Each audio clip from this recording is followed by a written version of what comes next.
Welcome to the Business Women Australia podcast show, the podcast that brings together industry leaders to discuss the latest trends, insights and strategies. So sit back and relax, let's get inspired by the amazing women who are shaping the future of professional women in Australia. Don't forget to like and subscribe. Welcome to this episode of the Business Women Australia podcast show. I'm Lyn Hawkins.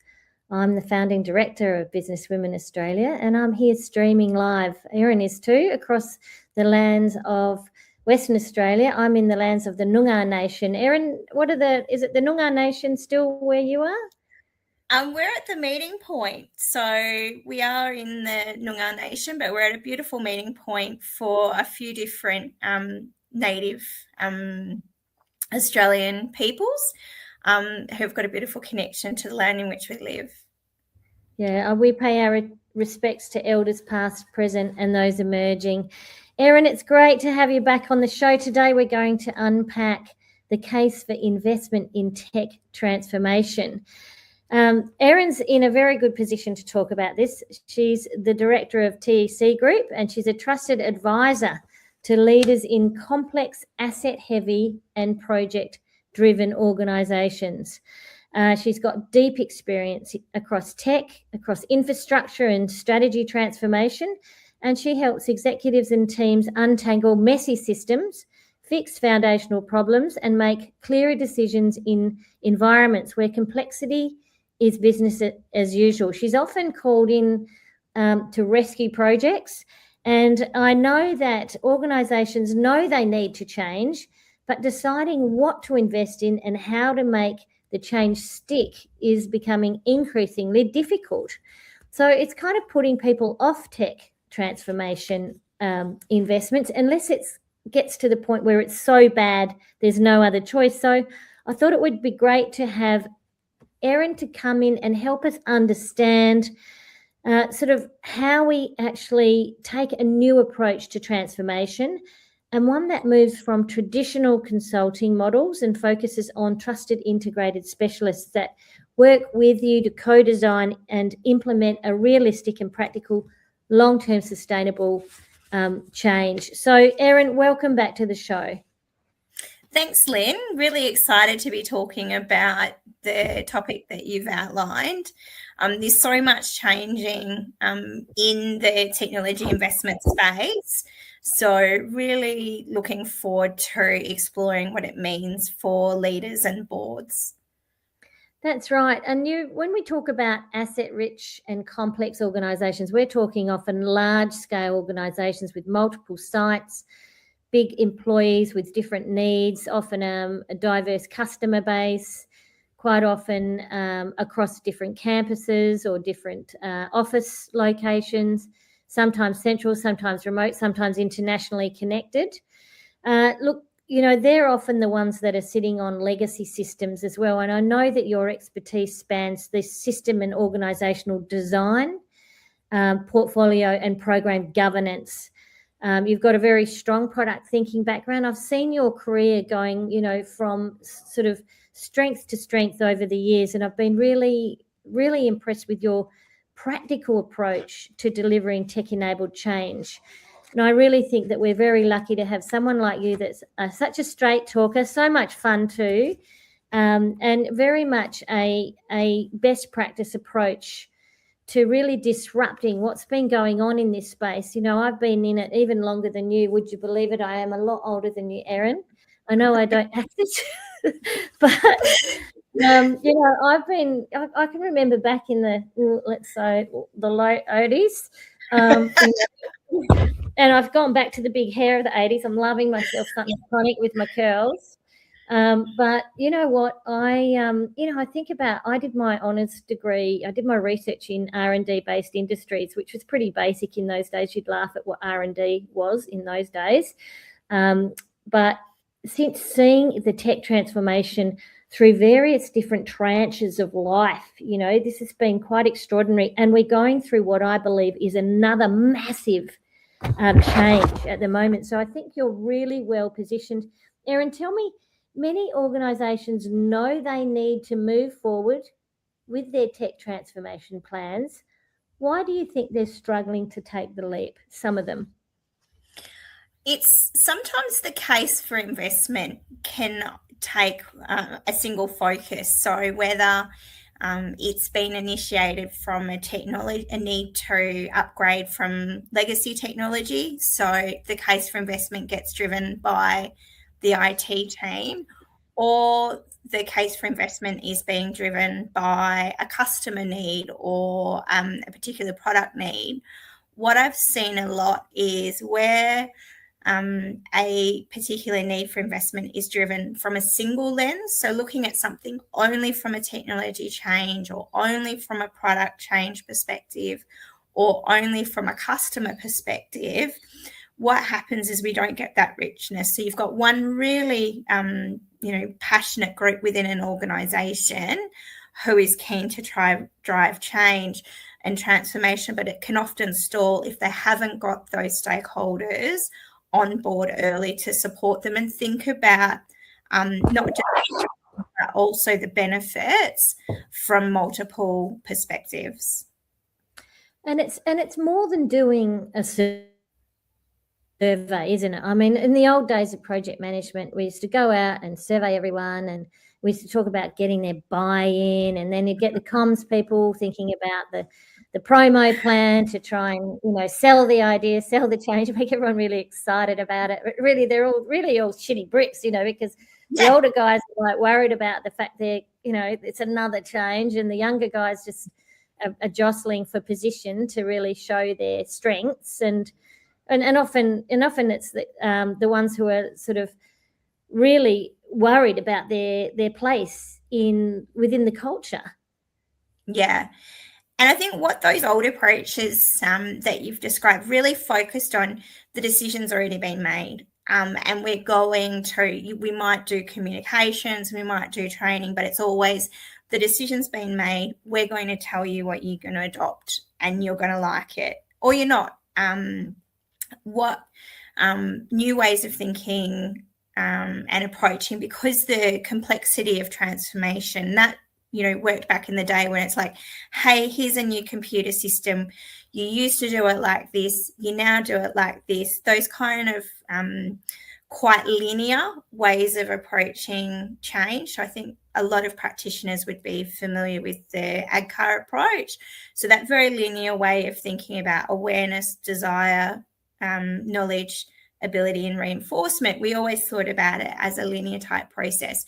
Because of the complexity of some of the change that we're now experiencing as AI starts to enter the workforce, it's a lot more ambiguous and complex. So it's not just, hey, we're going to go and buy this AI solution and we're going to bang it in and then everything's going to be magical.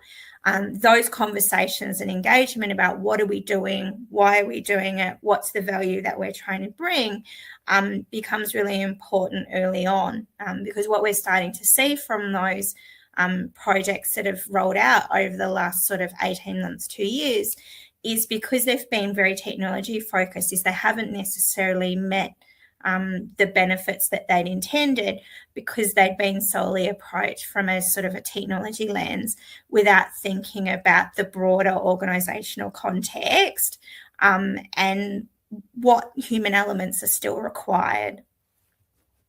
Yeah, look, the traditional approaches and the transformation models of the past are essentially broken, let's face it. They're irrelevant. They're not the way to do things. We don't have to do them like that. Tell me, what sort of inspired you to really, you've really been disrupting this space and been quite vocal about how broken it is. Tell us more about that and about your view on it.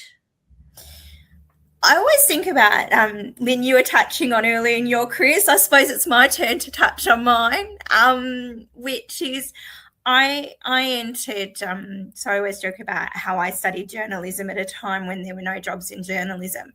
So I started my career, and I won't give was more than 20 years ago. So everyone's going to start and try and work out how old I am too. No filters.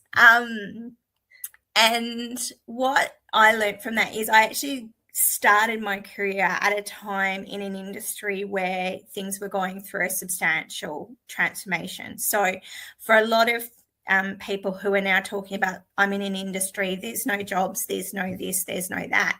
That was how I started my career 20 years ago, was graduating with a journalism degree and going, great, no jobs in journalism anymore. What am I going to do? And so the thread of my career has always been about working in the place between technology and the people who use it. And it's kind of interesting because we talk a lot about AI and transformation, but it reminds me a lot of the technology trends that we've seen over the last 20 years. So I think about, before AI, we had machine learning. Well, we still do have machine learning, but that was all the rage. And then it was crypto, and it was going to be, we were all going to be disrupted by the metaverse and the metasphere. And then before that, we had robotic process automation, which is we were all going to be put out of jobs because the robots were going to take them. And then before the robots, I'm sure there were lots of other things. And what I see through all of those is you start to see the patterns of how change happens. So new technology comes in, and that hype cycle is quite well established. So hype cycle comes in, everyone gets really excited by this new technology. So we all go, oh, technology is going to be amazing. We fire all of our staff, realise that we actually needed a lot of our workforce. They were doing amazing things that were in place. We rehire the staff, and then we start to move through the other side of that roller coaster journey and start to deliver benefit from technology. What makes that the roller coaster ride of adopting new technology messier is the role that consultants play, so particularly traditional consultancies play, in working with organisations. So when we think about that roller coaster ride and what we've seen play out in the market, particularly in recent times, is some of the more established, well-known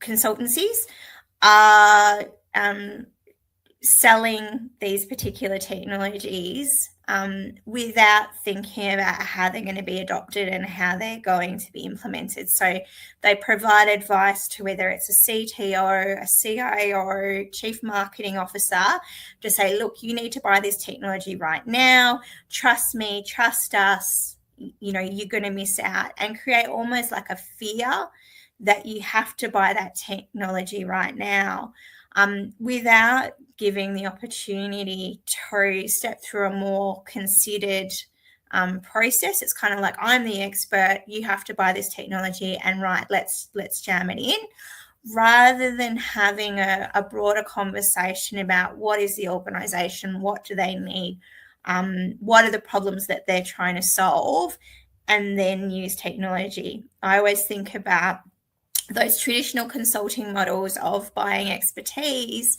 always put the technology first, and frame things from a technology problem, rather than having a more collaborative approach that really focuses on what are the problems that we're trying to solve as an organisation, and what might be some more achievable ways and more sustainable ways to adopt new ways of working. Yeah, look, and the other side of it too is that there's so much money just spent on just pure consulting advice, giving reports, big loaded, documents that just are irrelevant really by the time anyone, really starts to unpack them. At the time they receive them, the text moved, the needs in the organisation's moved. It's classic, isn't it? The AI strategies at the moment, why your company needs an AI strategy, why you need this, why you need that. The technology is moving so fast, and I think there's been a few hype. But the reason I jumped on AI strategies is I had a good laugh. In the news recently, there was a major consulting company who developed an AI strategy for an organization. And it was later found that the whole thing was developed using AI, hadn't been fact-checked. Government department paid a lot of money for this AI strategy, and it wasn't considered. So it was just, they paid a lot of money for something that was just you or I, Lyn, could create in 20 minutes with your large language model of your choice. Put a shiny logo on the front, sent it off and gone, we're done, jazz hands.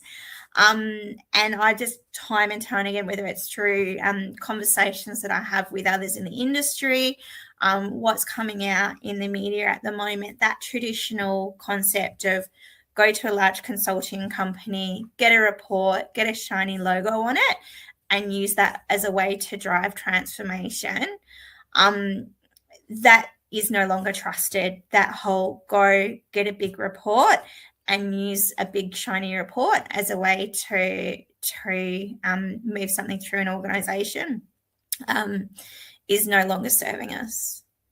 Well, it's well documented now too, the corruption that's going on, in big government deals. And, I saw it firsthand when I was in that space, and it's just disgusting, let alone how bad the reports are.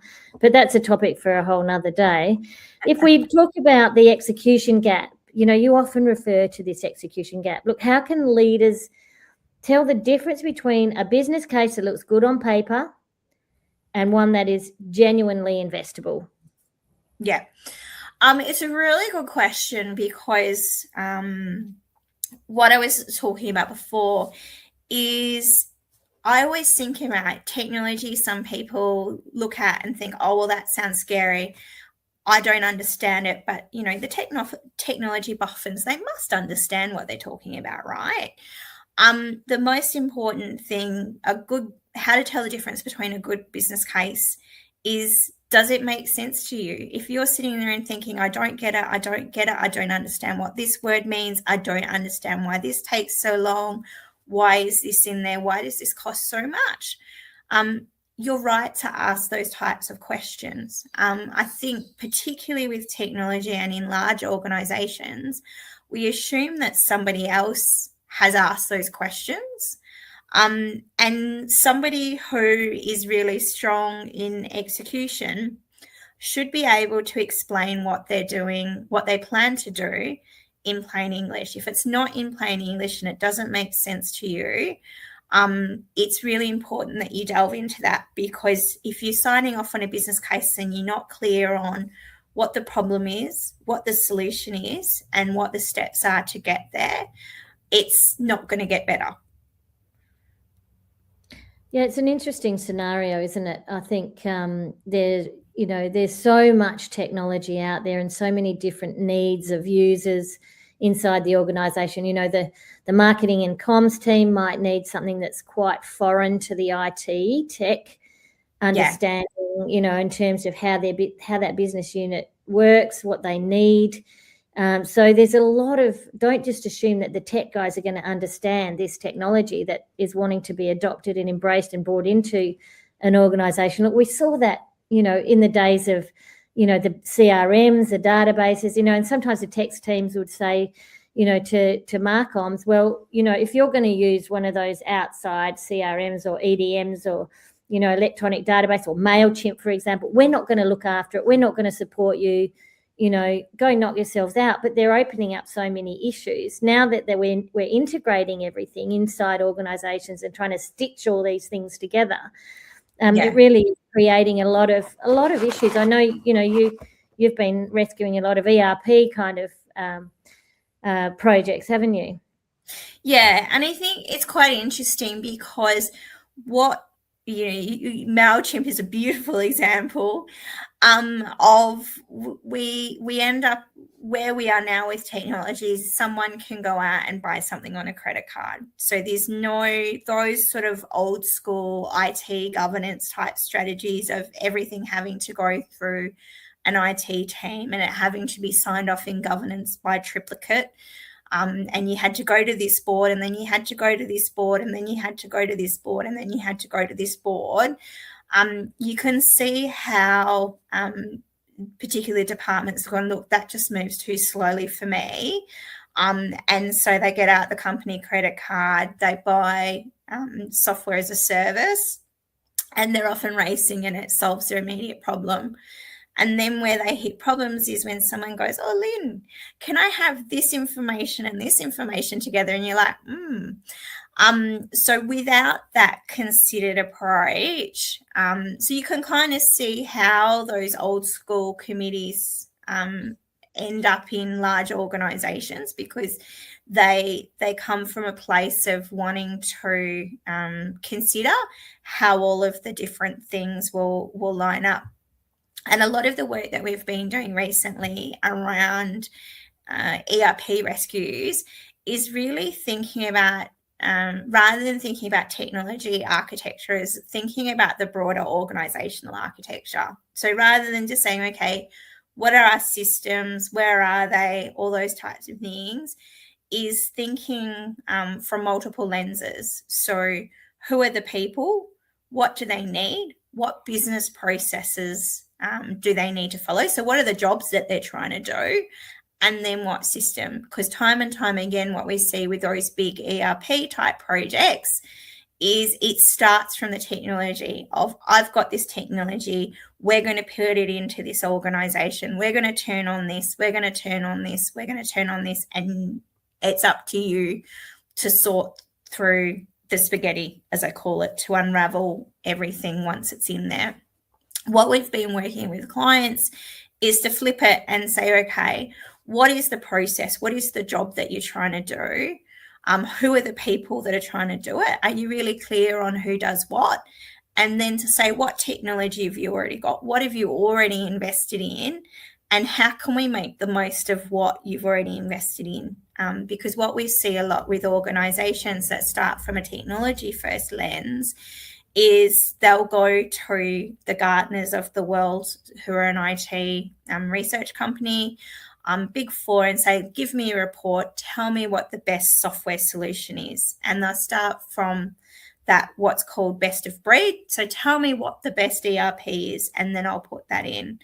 But what we're finding is that the cost of these big ERP replacement projects for those types of asset intensive industries, you're looking at a starting point of 50 mil. I've seen projects easily at 100 mil, up to 200 mil that people will admit to on paper. So that's the scale of the investment that we're talking about if you go from a technology first type approach. Whereas if you look from a process perspective and then people and then technology, it's substantially cheaper and more effective, because by starting on what is it that we're trying to do, you're right sizing the technology investment to what your organisation needs. Yeah, it's an interesting thing that you raised then, is this underestimating the sort of operational and human complexity involved in a tech transformation, and it's coming from tech first.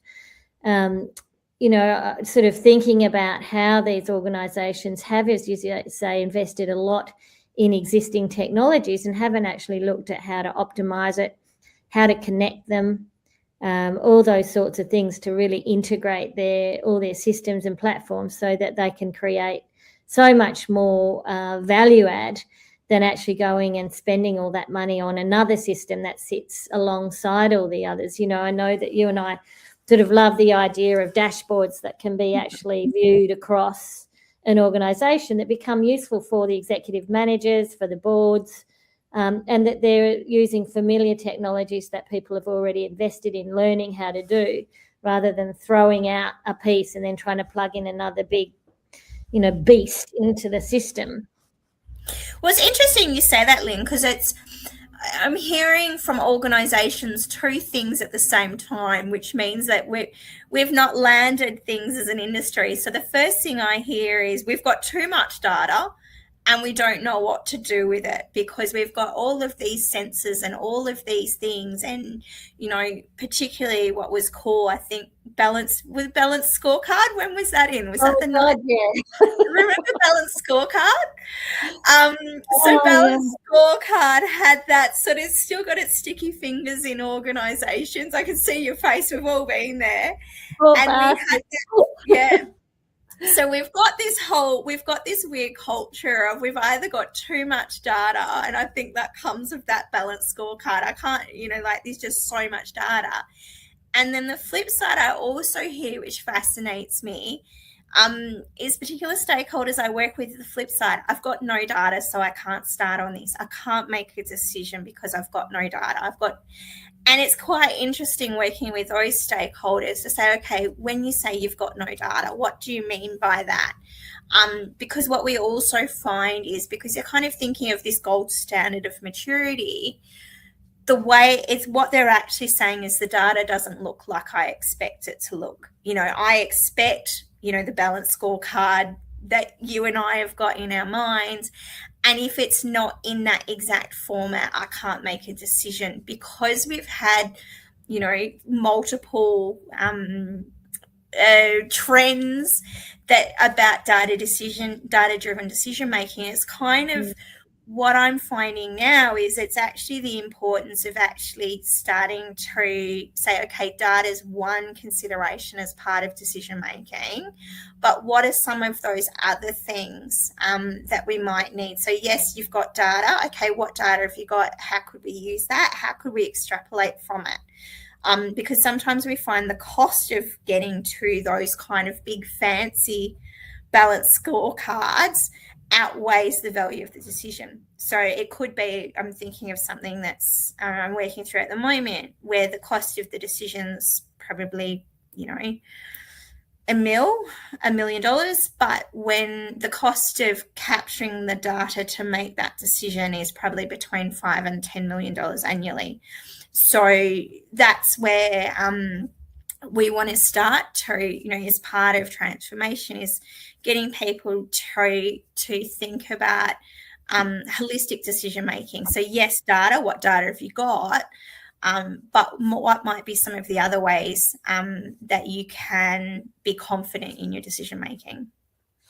Yeah, and this is actually a great segue to the next question I really wanted to ask you, and that is, you know, our listeners, a lot of them are in leadership roles. They're on boards, you know, they're heads of departments, chief operating officer, chief information officers, CEOs. Look, you know, what role should they be playing in shaping this sort of transformation strategy beyond approving budgets and timelines? I mean, you know, you're saying that there's some that are wanting more data, they're kind of like stuck in a decision. What role can they play to ensure that the tech transformation process actually does happen and is done the best way possible? I think as a leader, it's really understanding the problem or opportunity and shaping that in such a way that as these changes are becoming more and more complex, in the old days, it used to be a project. You know, we think about it was replace your financial system, replace your marketing system, replace your this system, replace your that system. Yeah. You know, that's how you and I saw things, you know, over the last particularly 10, 15 years. Yeah, and it's really started. It's just an upgrade. Yeah. Or renewal, if you're getting really fancy, it would be our renewal program. Yeah, so I think that's it was renewal was that made it, that sounded very strategic when you called it a dirt renewal. Is what is the role that leaders should be playing is moving beyond the renewal to be able to articulate what is the business problem or opportunity that we're trying to solve, so that then there's a clear scope as people go on that transformation journey and things evolve and emerge. They can go, okay, it's kind of like does that fit the problem? Does that fit the problem? No. Oh, that will solve the problem. So that we're starting to introduce more of those iterative ways of problem solving. So as a leader, Are we trying to be more competitive? Are we trying to introduce a new product to market? What is happening in that broader strategic environment, rather than thinking in that very tactical, we're going to replace the system, and we've just kind of joked about it.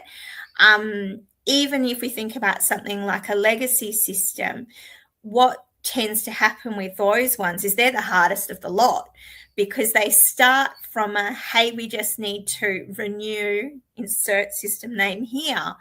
But as they start to unravel the spaghetti of that system, they find there's all kinds of different business processes that sit within it. And it's not a nice, neat, tidy box. And the cost of some of these things starts to tip it more into, okay, well, when we think about value for money, should it be a like for like, just, hey, upgrade it to the latest version? Or are we actually trying to do something different with our business? There's an interesting one I saw, because I've been following lots of these case studies recently about failed AI implementations. And there was a really interesting one from Ford in the US, who fired a lot of their automotive engineers, so people who design cars, because they had the idea that those engineering activities could be replaced by AI, because the way that they saw them was quite routine. In a surprise to nobody, yeah, you're shaking your head. They fired all of their a whole function, because they're like, hey, let's get rid of this whole function. We're really confident that we can reduce cost by replacing this function, this engineering function, with AI. What then happened is, what they didn't realize is that all of their older workers held substantial amount of tacit knowledge, so stuff that doesn't get written down.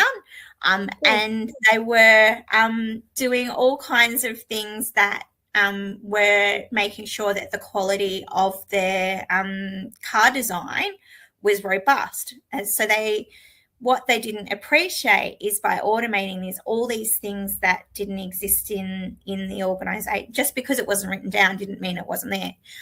So awkwardly for Ford, they had to go back and try and rehire most of the staff that they'd fired. And most of them were like, hey, great, retirement, I'm not coming back. So they managed to get like 350 of them back. But that's because the framing wasn't right. So if we were trying to get value for money, we could have approached what would be a human and AI interaction. What might that look like, rather than we're going to draw a line through a whole department and replace you all with AI, is to engage with the staff and say, okay, this feels like it costs more than it should. How might we reduce cost and use technology in a different kind of way, rather than just get a pen and draw a line through a whole activity or area? So listen here, bean counters, don't be so quick to chop off their heads before you know for sure you don't need them. Look, the interesting thing, I so want to go into that case study and unpack it with you. I'm not going to. I have so many things about that and around human creativity. God forbid, engineers are very creative people. And sometimes, their creative thinking can't be integrated into the AI models as well. So, look, buyer beware. Let's talk about tech consulting. I think that any of our listeners who are listening to this extraordinary podcast, which I am thoroughly enjoying, and I hope everyone else is too. Look, you've positioned TEC Consulting very differently right from the get-go. And from the minute, I think from the day I met you, I knew you were a disruptor. You were already disrupting most things around you and creating innovation through that, and really doing things differently, walking your talk, not being afraid of experimenting and having a go. Stories Unseen was extraordinary, and now with Mather Farm and Ignite C, I think was the original thing that you were doing when you first were blending that commercial thinking with digital product experience. I've always been amazed at what you bring to the table. And that is really a part of what you and your team does at TEC, is bringing something different, but very much this human approach. Tell us, when you're explaining it to other people, how do you say you're different from the traditional consulting firms or the consulting approach? Yeah, I think one of the aha moments I had, particularly in light of every time we talk, I'm like, and then there's more news, and then there's more news, and then there's more news, following some of the recent news about what's happening in Senate hearings at the moment. And so what sets us apart is what we realised our main point of difference is our focus is on building capability. So when we think about some of the more traditional models, it's all about extraction. What can we take from this organisation? What can we charge them? What can we bill them? How can we How can we meet our KPIs? How can we meet our KPIs? Let's, and very, very extractive, consulting team A comes in and says, hey, you should outsource that function. Then consulting B team comes in and says, oh, you've got no capability in this particular area because there was a recommendation to outsource it. Let us bring everybody in and we'll do that for you. So this kind of like a team A recommends outsourcing, and then team B rides in on their white horse and says, hey, we can do that for you at twice the price. So what makes us fundamentally different is, rather than being extractive, so removing services from organizations and recommending things be outsourced, is at the core of our model is how do we build your internal capability? So because outsourcing isn't always cheaper, so take this capability, and that's what we've seen particularly in federal government over a number of years, is this focus on remove the ability from organisations to write policy, drive technology change, all those types of models. What we do, what sets us apart, is to work alongside our clients.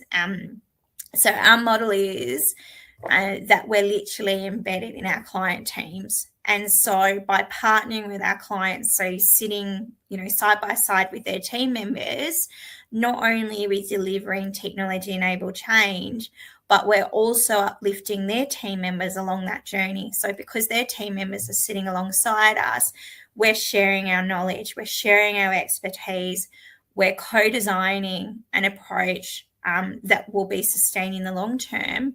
And you touched on it early in the conversation, Lyn, is then the whatever technology change, process, service can be supported and maintained by the organisation, because it's not being built in secret, in isolation.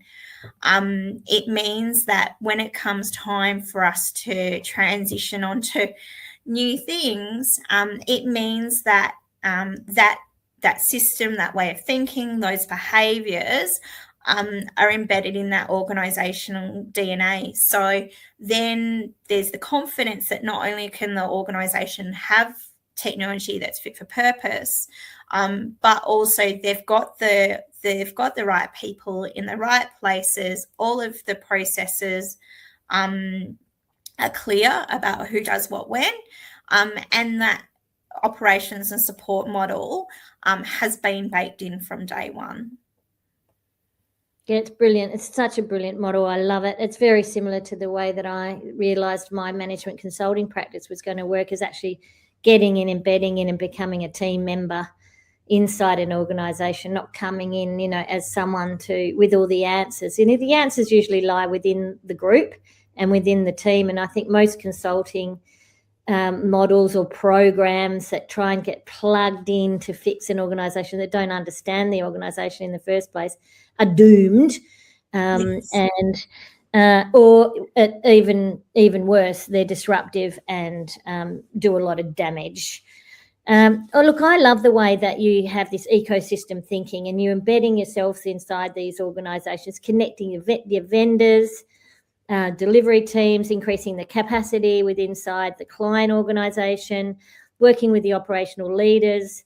It's just so extraordinary because it's very much around that human, the stakeholder within the process. You and I love talking about processes. We're such geeks, really, when you think about it. We can talk till all hours with a bottle of wine till midnight process thinking. It's like, no wonder everyone leaves us and goes home. Well, it's classic, isn't it? Because it is an extraordinary point of difference. It's so obvious the best way to go, but because I think it's come a lot from your values, looking at the person that you are, you're not a greedy person. You actually really care about these things working, and you really care about organisations, even if they're big, large, massive universities or government departments or corporations, that are highly profitable, successful. I don't know what it is. I think it's you hate waste and you hate. Is that what it is? I think.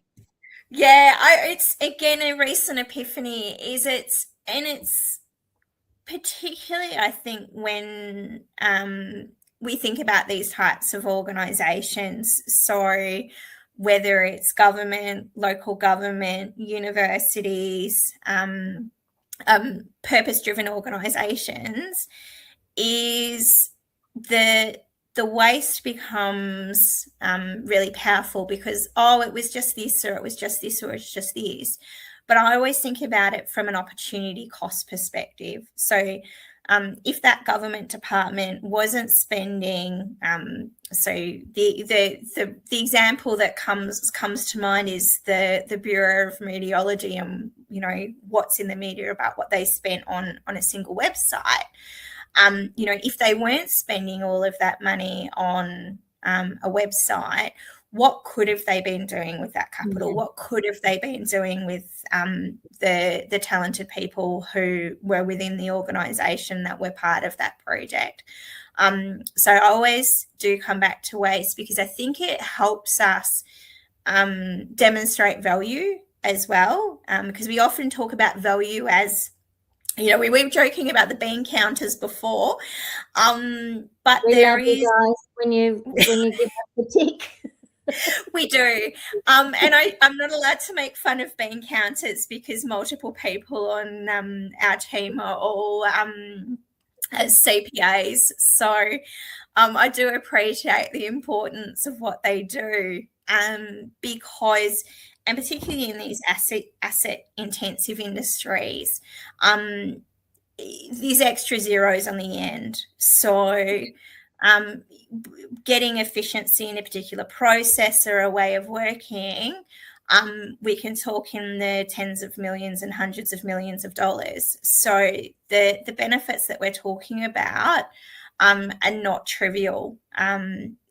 And the risks of getting it wrong and choosing the wrong provider are also not trivial as well. We touched on earlier in the conversation as if, these things are treated from a technology-only approach. Not only are we seeing with these failed IA projects recently, not only are they costing a lot, but they're impacting organisational reputation, operations, all kinds of things. And that's a really a great segue there too, in terms of, the great opportunities to work with the finance brains. We do love you. We might call you bean counters. We don't mean it in a disparaging way at all. Most of my clients are accountants. I just realised they might even be listening to this. I do love you guys. And I know that when I used to come in as a, general manager or head of marketing in those days, I would make best friends with the chief financial officer and say, where's the wastage? Let's look at that first.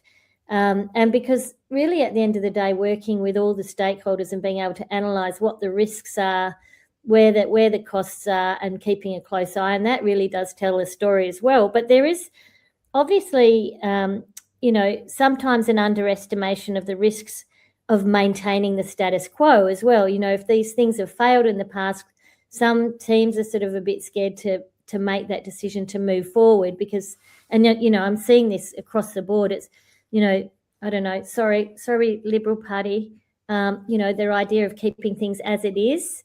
will keep things better. I don't know that keeping the status quo is the right way. The Labor and One Nation and the Greens might not have all the best policies in place, but status quo isn't a policy. And I'm not talking politics anymore. That's it. So tell us, what are the risks of not doing anything? So the risks of not doing anything is the market is moving so quickly at the moment. And when I say the market, I mean globally. So we're seeing, and not to touch politics, but there are a few macroeconomic things that not all businesses are considering. So as somebody who's talking to you from the beautiful place of Calabarin, I can tell you that sustainability we talk about a lot, but if businesses aren't considering environmental sustainability, economic sustainability, we're seeing time and time again the impact of global supply chain shocks. And then I just see leaders over and over again, as you were saying, talking about status quo. So whether it's sustainability from an environmental standpoint, whether it's sustainability from an economic standpoint, we've talked about the technology disruption that AI brings. And yes, it's a continuation of earlier trends. But what it does do is it's changing the pace.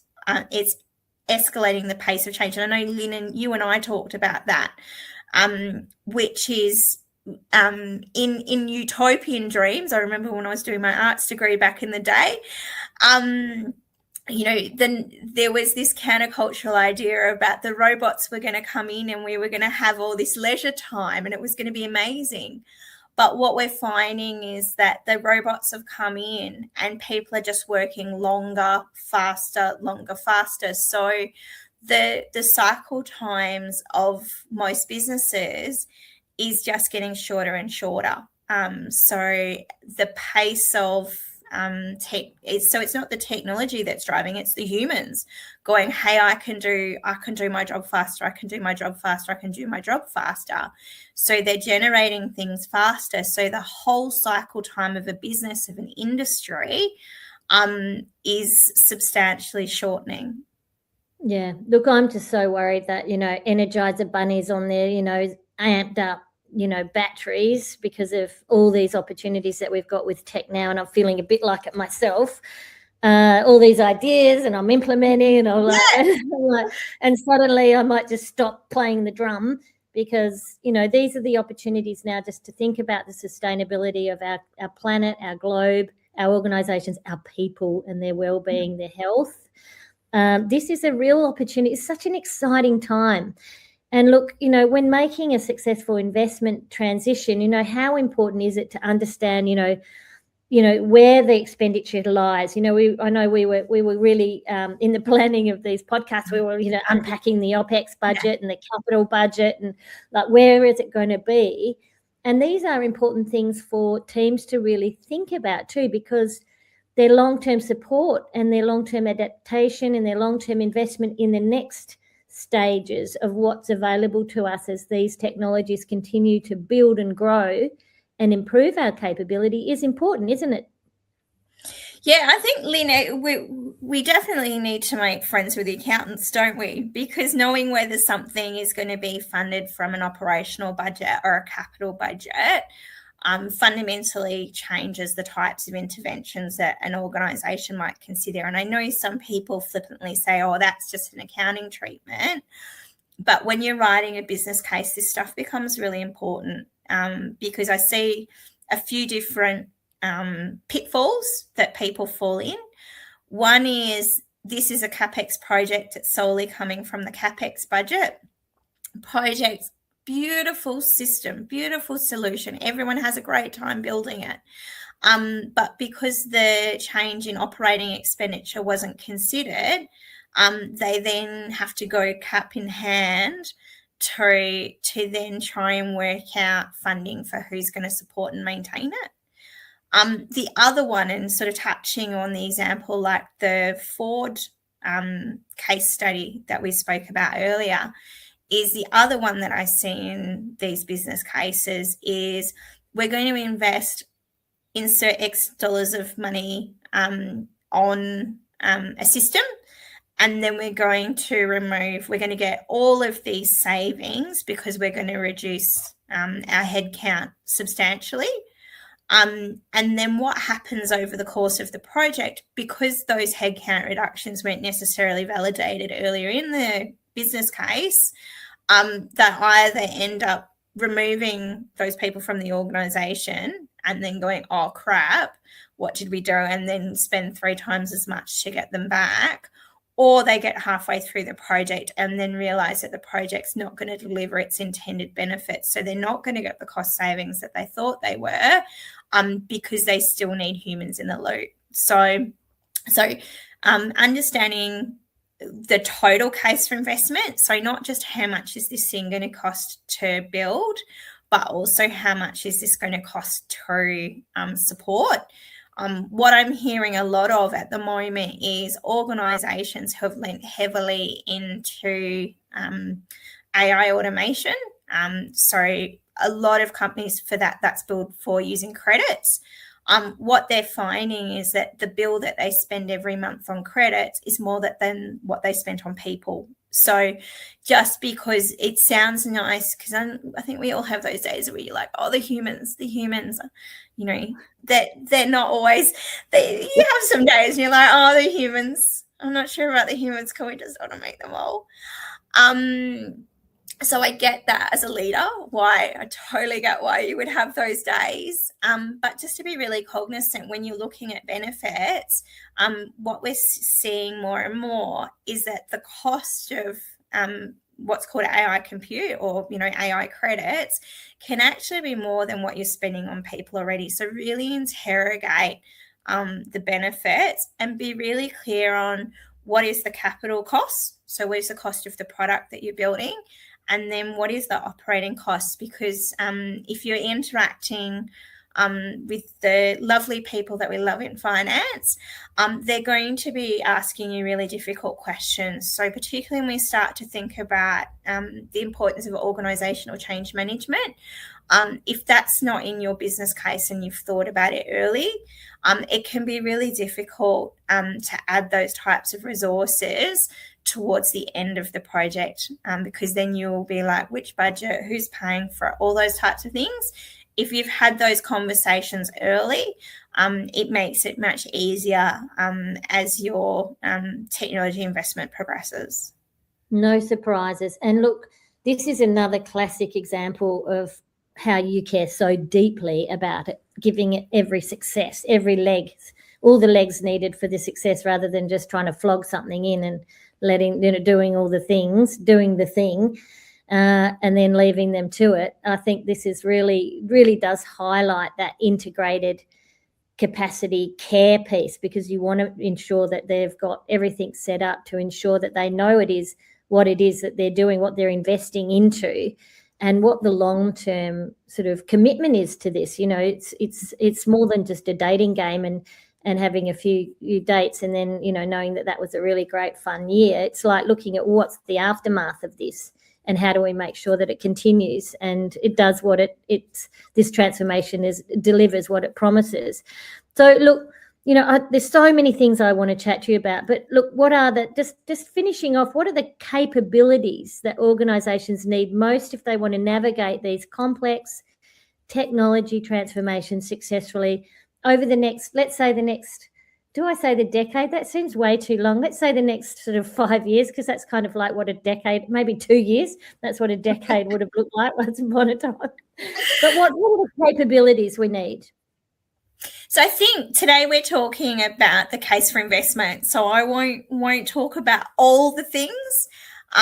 When we're talking about the capabilities for the case for investment, it's the ability to write a really clearly defined and articulate, so not just write it down, but articulate a problem statement. I think we're taking it back to the 80s, is as a leader being able to really clearly articulate what is the problem, what is the opportunity that we want to solve. And it's almost just taking it back to the basics.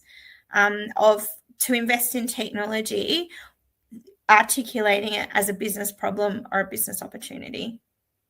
Get back and put that strategic hat on, and have someone with you that can help facilitate those kind of discussions at the strategic level. Get it out of the tech thinking, get out of the reads, get out of the, what do you call it? Out into what is our organisation really doing? Who are our customers? What are their needs? And how do we actually look at the future and use this actually as an opportunity to really adapt, because our needs of everyone we're serving is changing. You know, whether it's a university, the needs of our students, our learners, our researchers are all changing. If you're a local government, the needs of our stakeholders, our constituents, our ratepayers, our teams, our staff, our families, communities, the people living in our shires and cities are all changing. If you're in any sort of government system, you know, the needs of our various stakeholders are changing. If you're a corporation, the needs of our shareholders are moving, our teams are moving, and our customer bases are definitely changing. So this is a really exciting time to revisit what are we doing and why are we here? What's our purpose? And I just love the fact that you're bringing it back to actually looking at what is the problem statement here right now. And that really does require some very some future thinking as far as we can, you know, with what we know today. So look, I hope this conversation's really got our listeners thinking not only how to invest in transformation, but how to build the confidence in the importance of making better decisions and being able to set major initiatives up for success from the beginning, and to be able to actually get people like you, Erin, to the table to start a conversation on how we, you know, take our next steps. So how do our listeners find you and TEC, and at what stage should they engage you? I'll answer that back to front. What stage shall they engage us? Is early. So it's always easier to start with a good quality case for investment rather than come in and have a project rescue. So the types of ways that we can help with that is even just hey, can you run your eyes over this business case? So a short, sharp assessment to say, is this business case fit for purpose? So we've worked a lot with different government frameworks to make sure that it'll meet things like gateways, processes, and those types of things. So if you know, type stuff. And we can also help in that more blue sky thinking. So facilitate workshops to help conversations across different organisational areas to help shape those problem and opportunity statements in a way that they make sense for the tech team, your customer service team, all of the different teams to help spark, shape thinking in a way that's cohesive for all of your leaders across your organisation.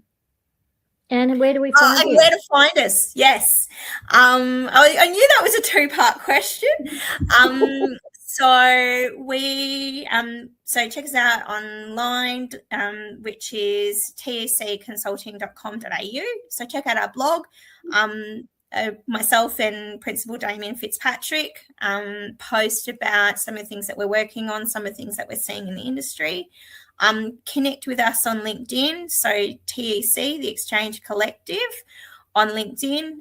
Myself and Damien, again, we're always keen to have a conversation and be part of the broader what's happening in our industry.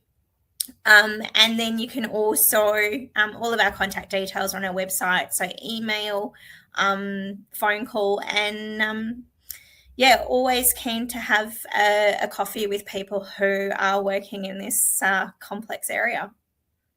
Fantastic, Erin. And you'll find Erin's bio in our show notes, and you'll be able to connect with her through the various places that she's also put on the Business Women Australia directory. I highly recommend that if you're in a complex environment, if you've got some big tech projects that you're actually looking at embracing, or some that aren't kind of working as well as you thought that they could have a chat to Erin. That's just, we're so lucky in WA to have an extraordinary team like TEC Consulting with Erin and Damien leading the show there. And if you've been thinking about joining Business Women Australia, you can hang out with really cool, geeky people like me and Erin. And there are some not so geeky girls as well in the community. We're a national community of women who really embrace conscious leadership. We're all on a journey to be better humans, better leaders, better at holding space for each other and supporting each other to grow and develop, eyes and ears for each other's work, great supporters and cheerleaders for each other. And if you want to be a part of our conversations, wherever they might be, around the nation or online, we'd love to have you. Thanks for coming on the show, Erin. Thanks, Lyn. Always love it. And we will look forward to the next in the series. I think we're at an hour. That's our longest one ever.